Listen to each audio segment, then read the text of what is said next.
nobody else in the party who has a better argument that they're ready to be president on day one, okay, than her. So that would be my feeling on it if he were to step aside. And Susan, they're trying to give her sort of a second look.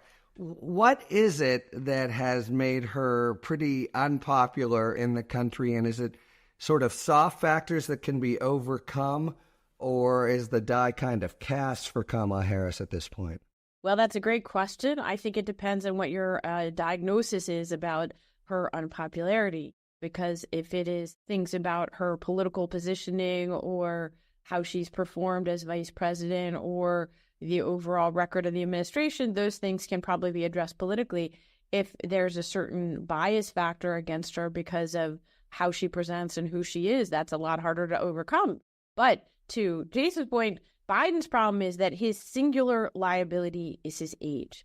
And not only is that a chronic condition for him, it is a chronically worsening condition. And we are all watching that play out in real time. And I think that's part of the unreality of some of the political conversations that Democrats are having, at least in public, around Biden, is their squeamishness at addressing this. It's not like other kinds of political handicaps in the sense that it's not a communications problem that Joe Biden has primarily, although he does have one. It is an age problem that he has. I think that it wouldn't have become so salient and such a source of panic for Democrats if it hadn't manifested in the way that it's manifested, which is that the president of the United States at the moment is essentially taken off the board as an effective communicator.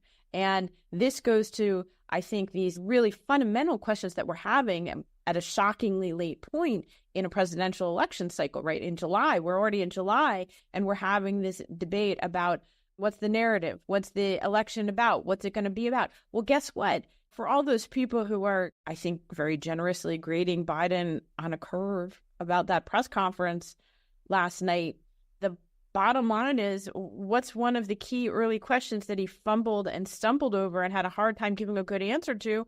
It's the question of, essentially, why are you running against Donald Trump? And he can't answer that in a compelling way.